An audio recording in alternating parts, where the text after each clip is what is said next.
सुनो, ये कहानी सिर्फ जंगों की नहीं है।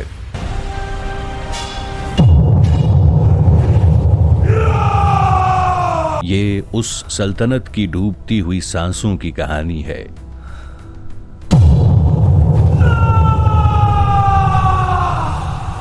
जो कभी दुनिया की सबसे अमीर तरीन बादशाहत थी, और वो बादशाह जिसने अपनी 50 साला हुक्मरानी में ताकत भी दिखाई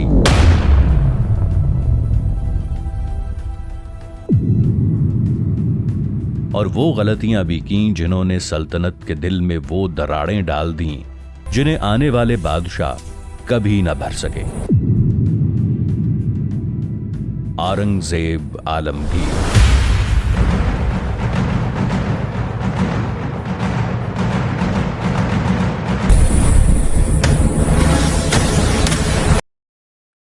एक ऐसा हुक्मरान जो अपनी दयानत, सादगी और रियासती नज़्म ज़ब्त के लिए मशहूर था, लेकिन तारीख हमेशा ताकत के फैसलों को नताइज के आईने में देखती है, और इसी आईने में औरंगजेब का दौर एक ऐसी तस्वीर बन जाता है जिसमें अजमत भी है और थकन भी। औरंगजेब की सबसे बड़ी आजमाइश थी दक्कन की ना खत्म होने वाली जंगें, बीजापुर, गोलकंडा और फिर मराठा तहरीक। एक जंग खत्म होती थी कि दूसरी हाथ पकड़ लेती थी। दक्कन का महाज ऐसा दलदल बन गया जहां सिपाही भी डुबकियां खाते और खजाना भी। शाहजहां के दौर में खजाना सोने और जवाहरात से भरा रहता था, लेकिन औरंगजेब के आते आते ये खजाना तलवारों की आग में पिघलने लगा। मौर्रिखीन कहते हैं कि दक्कन की मुहिम्मात पर सल्तनत का 30% खजाना सालाना खर्च होता था। इतनी बड़ी सल्तनत के लिए ये कोई मामूली रकम नहीं थी।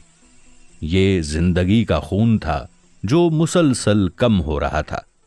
और यहाँ वो गलती सामने आती है जो औरंगजेब ने शायद शिद्दत से महसूस भी की, मगर वक्त निकल चुका था।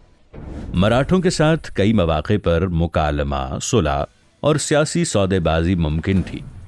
शिवाजी के बाद मराठा क़यादत मुकम्मल जंग नहीं चाहती थी। वो रियायतें चाहती थी, टैक्स में नरमी और कुछ इलाकों की अंदरूनी खुद मुख्तारी। लेकिन औरंगजेब ने जंग और ताकत को तरजीह दी। वो एक सिपाही बादशाह था, और सिपाही की सोच अक्सर सुलह के दरवाजे बंद कर देती है।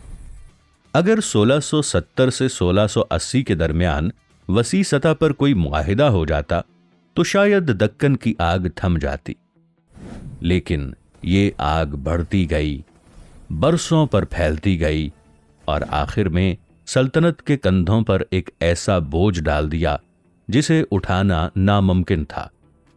फिर बीजापुर और गोलकंडा को बराह रास्त मुगल सूबे बनाना, ये एक और फैसला था जिसका वजन सल्तनत के खजानों ने बर्दाश्त किया। ये दोनों रियासतें अगर बाजगुजार रहती और अपनी दाखिली खुद मुख्तारी रखती तो इंतजामी खर्च आधा रह जाता, लेकिन इन्हें जम करने के बाद हजारों सिपाही तैनात करने पड़े। कलों की निगरानी और रोजमर्रा के उमूर का बोझ खजाने पर पड़ने लगा। ये वो फैसले थे जो नीयत में दुरुस्त मगर नताइज में महंगे थे। उधर शिमाल में राजपूत ताल्लुकात बिगड़ गए। मुगल सल्तनत की मजबूती में राजपूत ताकत हमेशा मरकजी सुतून रही थी। अकबर, जहांगीर, शाहजहां सब ने इन्हें इज्जत दी, इख्तियारात दिए और इसके बदले में काबिले एतमाद वफादारी हासिल की। मगर औरंगजेब ने विरासत के तनाज़े में राजपूताना की सियासत में मुदाखलत की, जिसे राजपूत सरदार इज्जत पर हमला समझ बैठे। ये ताल्लुक अगर बरकरार रहता तो शायद मराठा तहरीक आधी ताकत खो देती, और फिर जागीरदारों से सख्ती। ये इस्लाहात नीयतन अच्छी थीं, लेकिन ज़मीनी हकीकत कुछ और थी। जागीरदार टैक्स रोकने लगे, कई बागी हो गए और कुछ दुश्मन कुव्वतों का सहारा बन गए। नतीजा ये निकला कि टैक्स कम आने लगा और खर्च बढ़ने लगा। जंगें बढ़ती गईं, सिपाही मरते गए, सूबे बिगड़ते गए, और हर दिन के साथ सल्तनत की माशी सांसें कमज़ोर होने लगीं। پھر وہ وقت آیا جب سلطنت ایک بھاری فوج رکھتی تھی، مگر اس فوج کو چلانے کے لیے خزانہ باقی نہیں تھا۔ ٹیکس آمدنی کم، جنگی اخراجات زیادہ اور تجارت متاثر۔ مراٹھا ٹول ٹیکس چوتھ نے کاروبار کو روک دیا، راستے غیر محفوظ ہونے لگے۔ تاجر مغل راستے چھوڑ کر انگریزوں کی پناہ لینے لگے۔ یہ وہ وقت تھا جب انگریزوں نے محسوس کیا کہ سلطنت باہر سے بڑی ضرور ہے مگر اندر سے کمزور ہو چکی ہے۔ یہ کمزوری جو اورنگزیب کے آخری 20 برس میں پیدا ہوئی، اسی نے بعد کے بادشاہوں کو بے بس کر دیا۔ اورنگزیب کے جانے کے بعد یہ خزانہ تھا نہ مضبوط فوج، نہ متحد صوبے، نہ قابل بھروسہ سردار۔ اس خلا کو بہادر شاہ، جہاندار شاہ، فرخ سیار کوئی بھی پر نہ کر سکا۔ پھر نادر شاہ آیا، پھر احمد شاہ ابدالی، پھر انگریز، اور ہر حملہ اس کمزور اقتصادی ڈھانچے کو مزید توڑتا گیا۔ سلطنت کی جڑیں وہیں کمزور ہو چکی تھیں جہاں اورنگزیب کی لمبی جنگوں نے زخم ڈال دیے تھے۔ لیکن انصاف کی بات یہ ہے کہ اورنگزیب کی نیت میں کبھی سلطنت کے لیے بد دعا نہیں تھی۔ وہ ایک سنجیدہ، عبادت گزار اور اپنی سلطنت کے لیے جان دینے والا حکمران تھا۔